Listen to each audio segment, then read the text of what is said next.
As healthcare moves away from traditional fee-for-service models, providers need a strategy to stay competitive. That's where Strategic Healthcare Partners comes in. We offer expert consulting and ongoing management oversight for providers looking to form an accountable care organization. From financial feasibility analysis to helping you choose the right ACO in a crowded market, SHP provides the clarity you need to make informed decisions and transition to value-based care. Learn more at shpllc.com. Hi there, folks. Before we get started, I do want to give you a little bit of a disclaimer. What we're going to talk about today is a bit of a tragedy that occurred just very recently. As you may have heard, if not, you've probably been under a rock. The CEO of UnitedHealthcare was murdered in the streets of New York just prior to a shareholder conference. While we're going to be talking about that today, we're not going to really focus on the action itself, but maybe some of the things that have led up to it and some of the more sensitive subjects around claims denials. So if this isn't the sort of conversation you're looking for, maybe skip today's episode. All right, let's get with it.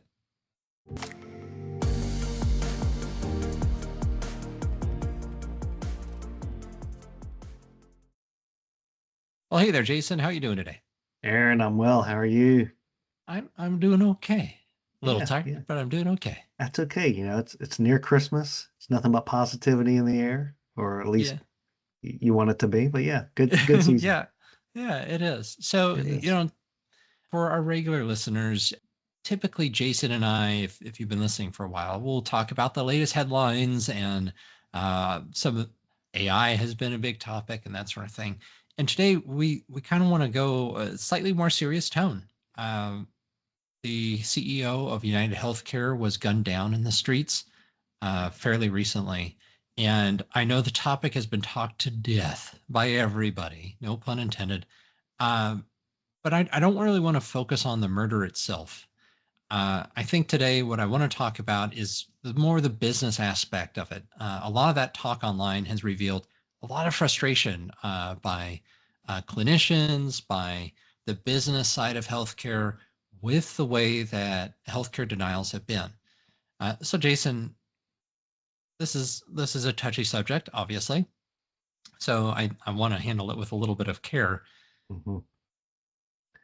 What have you seen from our own client base, and maybe what comments you've read online, is some of this underlying angst around why maybe this assassin did what he did?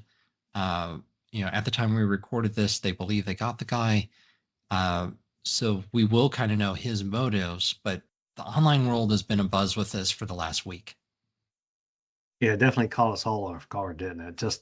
And now you get videos. It's so easy nowadays to see such an event, which definitely hits folks a lot more than, you know, previous years where you just kind of read about it. But yeah, probably like you have seen, you know, the sort of underlying tone. Again, this is an unfortunate incident. We heard a lot of the reasoning being related to denials, for example, and those in the industry know where United stands on that. And then there's the AI component in terms of the platform that they use, which you've had that type of episode for us in the past before as well. And AI is going to be more prominent of an item in our industry.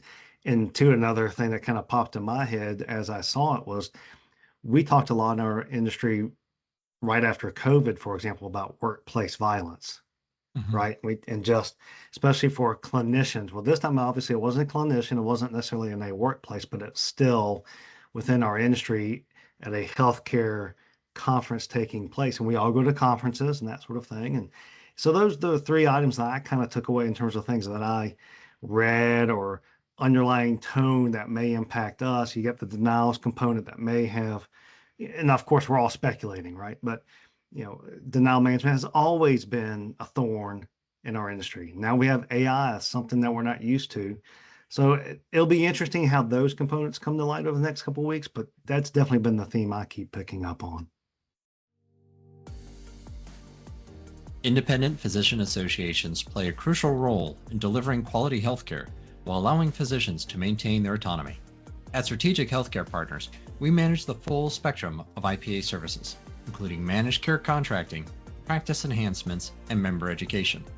Our goal is to empower physicians to secure their current and future patients through an organization governed by physicians for physicians. Whether you're part of a statewide IPA, a regional IPA, or a single specialty group, SHP provides the strategic advisory and management oversight you need. Discover how we can help you thrive at shpllc.com.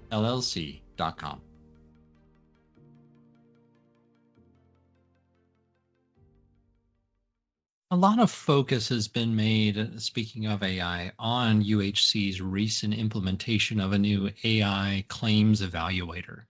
And something like 90% of its denials were denied by the AI and then never actually reviewed by a human. So I can certainly see that there's a lot of concerns. And obviously, it is very clear that I'm a huge fan of AI. I see a lot of potential benefit with it, particularly in the healthcare realm. But do you think that these technologies are potentially a little too premature to be put into such a place where people's lives are literally at stake? Especially with something that's such a complex process and workflow and document management, right? We all know that with denials, there's a lot of hoops it's going through systematically to get to the system in which UHC is probably utilizing. That it does, to your point, kind of feels a little early, right? To that extent, right? There's too many filters in place, whatever the case may be. I fully agree with you. It almost feels like maybe they jumped the gun a little bit, or some organizations have. It is interesting, and I think it's very clear, particularly those of us who have been in the AI world for the last couple of years, because that's really when it's taken off. It's only been around 2 years. It's still a very new emerging technology. AI makes mistakes. It makes a lot of mistakes, and responsible use of AI requires a human being, just like you and I were talking about earlier today, Jason, requires a human being to come in behind it, clean up, make sure those mistakes are removed and that the information is verified. It's that trust but verify that seemed to be missing here with UHC. So let's not focus too much here on UHC. Seeing a lot of the comments online about the vitriol, kind of almost a brothers in arms, there's no atheists in foxholes. People who just a few weeks ago were tearing each other apart over which of their favorite candidate was going to win the presidency are suddenly united in their dislike of the healthcare system in the United States.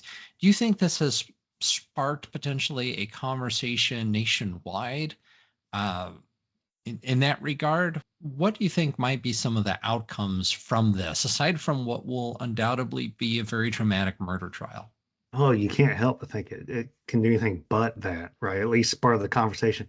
Whatever is truly proven, and if it is denials, for example, that we keep thinking it is, you got to think that's going to jump to the forefront of conversations come next year, post January 20th, and how that becomes more of a healthcare discussion than it has in the past. And you hate that such an incident occurs.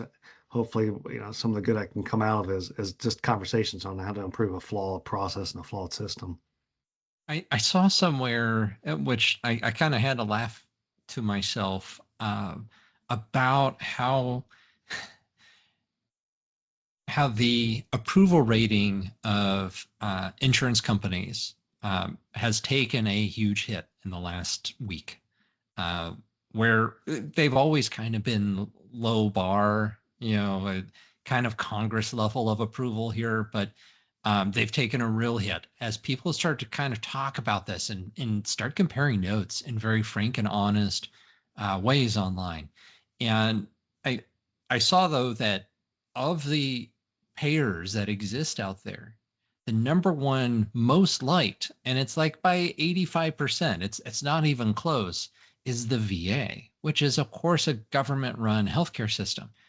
I have to wonder if people like me are going to be taking notice of that and going, well, okay, if the VA can be run with an 85% satisfaction level, and these other guys are running in the single digits of approval level, boy, that certainly changes the conversation, doesn't it? It's something's up, right? Yeah.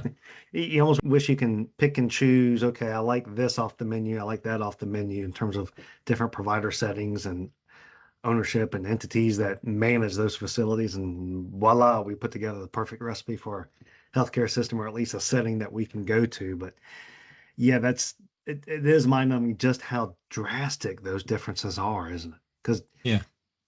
each of them are going to get slammed satisfaction-wise in some capacity, but you're right. There are some in which they're very much praised. And to see the VA praised like that was kind of a shocker to me. Yeah, no doubt. So to wrap this up, this is a quick conversation after all. It's certainly the death of the CEO, Brian. It's a terrible individual human tragedy. But in those sort of moments, I think those can become touchstones within a society, particularly as one as seemingly fractured as we are, that a whole bunch of people who, again, previously were disagreeing are now suddenly agreeing that, okay, something is horrifically broken here and it needs to be fixed.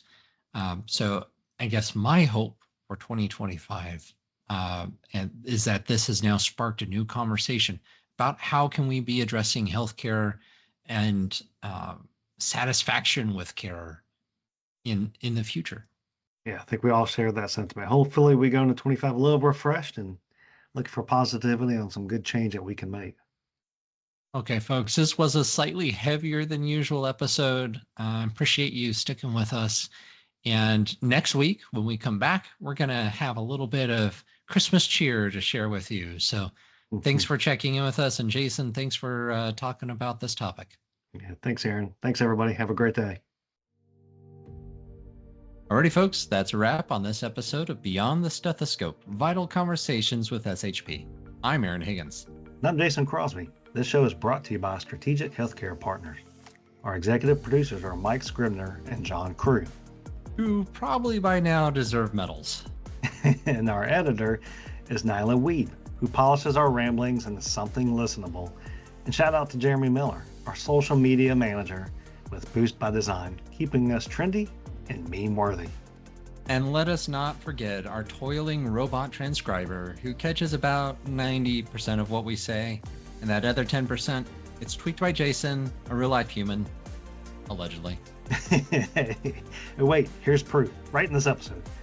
You can dig through our podcast archive at shpllc.com/podcast. Pretty clever. Check out all the episodes and even learn about what SHP can do for you. And while you're at it, find us on Facebook and LinkedIn. Drop us a comment, ask a question, or just let us know if you made it to the end of this episode without zoning out. Most importantly, thanks for hanging out with us. We'll see you next week. Same time, same place. Bye for now. Later, Gator. You already know that understanding your data is key to improving patient outcomes and financial performance. But how? At Strategic Healthcare Partners, our analytics services help turn your EMR and other data sources into actionable insights. From identifying areas for improvement to guiding you through implementing changes, SHP supports you every step of the way. Our performance analytics service dives even deeper, providing custom reports that help you stay ahead in the transition to value-based care. Unlock your data's full potential with SHP. Learn more at shpllc.com.